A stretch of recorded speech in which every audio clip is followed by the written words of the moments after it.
सुख्लाय दैमायाव दालां नांगौनि गोख्रों दाबि।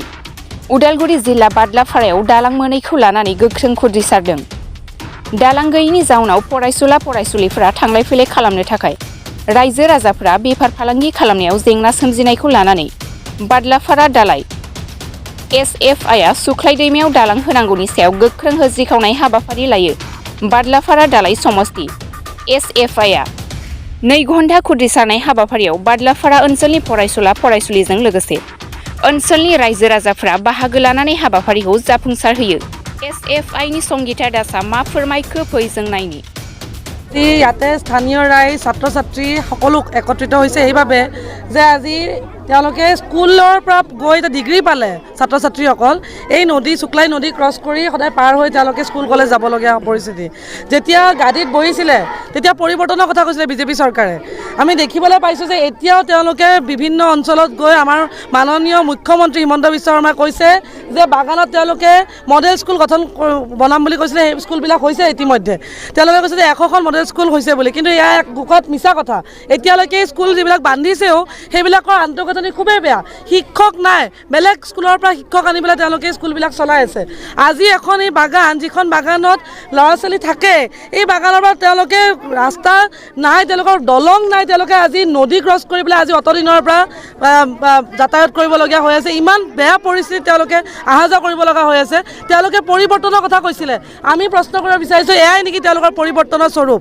এয়াই নেকি পৰিৱৰ্তন যে এতিয়াও আগতে যেনেকৈ কৈছিলে ছাত্ৰ ছাত্ৰীয়ে নদী ক্ৰছ কৰি পেলাই তেনেকৈ এতিয়াও যাব লাগিব দলং নোহোৱাকৈ, এতিয়াও পানী খচি খচি তেওঁলোকে স্কুল কলেজ যাব লাগিব নেকি? এই প্ৰশ্ন আমি কৰিব বিচাৰিছোঁ। আৰু সেইকাৰণে আজি এই দাবী লৈ যে আমাক শীঘ্ৰেই ইয়াতে শুক্লাই নদীৰ ওপৰত এখন দলং লাগে, এই দাবী লৈ আজি ভাৰতৰ ছাত্ৰ ফেডাৰেশ্যনৰ এই যিটো আমাৰ বাদলাপাৰা শাখা কমিটি আছে তাৰ সহযোগত আমি এই আন্দোলন আজি সংগঠিত কৰিছোঁ। আৰু আমি দাবী কৰিছোঁ যে শীঘ্ৰেই যাতে তেওঁলোকে এই দলং নিৰ্মাণৰ কাম আৰম্ভ কৰে। কাৰণ ইতিমধ্যে আমি দেখা পাইছোঁ যে হিমন্ত বিশ্ব শৰ্মাৰ নেতৃত্বত বহু ঠাইত তেওঁলোকে দলং নিৰ্মাণ কৰাৰ পৰিকল্পনা ইতিমধ্যে গ্ৰহণ কৰিছে। তেওঁলোকে বিভিন্ন দলং বনাই আছে। গতিকে ইয়াতে এখন দলং তেওঁলোকে কিয় নিৰ্মাণ কৰিব নোৱাৰে? এই প্ৰশ্ন আমি কৰিব বিচাৰিছোঁ। আৰু ইয়াৰ যোগেদি আজি এই প্ৰতিবাদস্থলীৰ জৰিয়তে আমি ক'ব বিচাৰিছোঁ যে অহা 2 ছেপ্টেম্বৰত আমাৰ যি আন্দোলন হ'ব, ভাৰতৰ ছাত্ৰ ফেডাৰেশ্যনৰ যি ৰাজ্যভিত্তিক আমাৰ যি আন্দোলন হ'ব গুৱাহাটীত, সেই আন্দোলনৰ জৰিয়তেও আমি এই মেমৰেণ্ডাম কিন্তু মুখ্যমন্ত্ৰী আৰু গভৰ্ণৰলৈ প্ৰেৰণ কৰিম যে আমাক এই অঞ্চলত শুক্লাই নদীৰ ওপৰত এখন দলং লাগে। এইটো আপোনালোকৰ যোনটো ইয়াতে নদী মানে আপুনি ঠিকেই কথা ক'লা, মানে বিজেপি চৰকাৰে মানে পৰিৱৰ্তন কৰিবলৈ ক'লা, কিন্তু আপোনালোক কোনটো সমষ্টিত পৰে? আপোনাৰ কোনটো MCLA কোনটো EM আপোনাৰ কোনটো এইটো চাই চিটি কৰিবৰ কাৰণে কোন হয়? কথাটো হৈছে যে নিৰ্দিষ্ট যিগৰাকী ব্যক্তি যোন ইয়াৰে এই হেৰিৰ কাৰণে দায়ী, মানে পানেৰী সমষ্টি পৰে লেজিছলেটিভ এছেম্বলি, নহয় জানো? গতিকে ইয়াতে মই কথাটো কৈছোঁ যদি দলং নাই ইয়াতে, ঠিক আছে, ল'ৰা ছোৱালীয়ে যদি আজি ইয়াতে স্কুল থাকিলে হয় তেতিয়া দলং মানে নদী ক্ৰছ নকৰাকৈ তেওঁলোকে স্কুলীয়া জীৱনটো এটলিষ্ট ইয়াতে পাৰ কৰিব পাৰিলে হয়। গতিকে আমি আজি দুখেৰে জনাওঁ যে আজি এখন স্কুলো ইয়াতে নিৰ্মাণ কৰিব পৰা নাই বাগান অঞ্চলত। এখনতো স্কুল নিৰ্মাণ কৰিব পাৰিলে, এখন হাইস্কুল থাকিব পাৰিলেহেঁতেন। তেওঁলোকেতো কৈ আছে যে বিভিন্ন বাগানত বোলে তেওঁলোকে 100খন স্কুল স্থাপন কৰিছে। আমি প্ৰশ্ন কৰিব বিচাৰিছোঁ এই বাগানততো আজি আমাৰ স্কুল নাই। গতিকে এই স্কুলখন কেতিয়া নিৰ্মাণ হ'ব? আমি হিমন্ত বিশ্ব শৰ্মাক ইয়াৰ পৰা একদম ডিৰেক্টলি প্ৰশ্ন কৰিব বিচাৰিছোঁ যে আপোনালোকে বিভিন্ন সময়ত ঢাকঢোল বজাইছে, বাগান অঞ্চলত আপোনালোকে স্কুল বনাইছে, আপোনালোকে যিবিলাক দাবী দিছিলে, আপোনালোকে যিবিলাক প্ৰতিশ্ৰুতি দিছিলে সেইবিলাক বোলে আপোনালোকে পালন কৰিছে।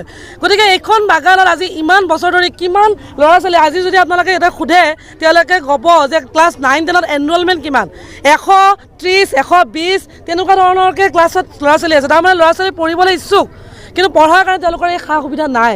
গতিকে আমি দাবী কৰিছোঁ যে ইয়াতে শীঘ্ৰে এখন আপোনালোকে স্কুল পতাৰ ব্যৱস্থা কৰক। আপোনালোকে নিজে লৈছিলে দাবী, আপোনালোকে নিজে প্ৰতিশ্ৰুতি দিছিলে যে বাগান অঞ্চলত আপোনালোকে স্কুল স্থাপন কৰিব। এই আপোনালোকৰ প্ৰতিশ্ৰুতি পালন কৰক। ইলেকশ্যনৰ পূৰ্বতে আহি পেলাই কেৱল আৰু প্ৰতিশ্ৰুতি দিলেতো নহ'ব, কাৰণ আমি দেখিবলৈ পাইছোঁ যে যিবিলাক প্ৰতিশ্ৰুতি দিছিলে সেইবিলাকতো ভুৱা হৈছে।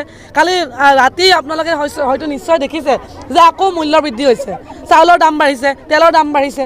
গতিকে এই প্ৰতিশ্ৰুতি আমি বহুত শুনিলোঁ, আমি প্ৰতিশ্ৰুতি দেখিলোঁ, আপোনালোকৰ কথাও শুনিলোঁ, বহুত কথাৰ ফুলজাৰি দেখিলোঁ। এতিয়া আমাক কাম লাগে। গতিকে আমি যেতিয়া পৰ্যন্ত ইয়াতে দলং নিৰ্মাণ নহয় তেতিয়ালৈকে আমাৰ ইয়াতে স্কুল স্থাপন নহয় বাদলাপাৰা বাগানত, আমি ভাৰতৰ ছাত্ৰ ফেডাৰেশ্যন SFI আমাৰ আন্দোলন চলাই লৈ যাম। আৰু অহা 2 ছেপ্টেম্বৰ তাৰিখে আমাৰ যি গুৱাহাটীত যি কাৰ্যসূচী হ'ব, অসমজুৰি বিভিন্ন জেগাৰ পৰা ছাত্ৰ ছাত্ৰী উপস্থিত হ'ব, তাতে আমি বাদলাপাৰাৰ বিশেষকৈ বাদলাপাৰা এই অঞ্চলত স্কুল আৰু দলং স্থাপন কৰিব লাগে শুক্লাই নদীৰ ওপৰত, এই দাবী লৈ পেলাই কিন্তু আমি আমাৰ স্মাৰক পত্ৰ গভৰ্ণৰ আৰু মুখ্যমন্ত্ৰীলৈ প্ৰেৰণ কৰিম।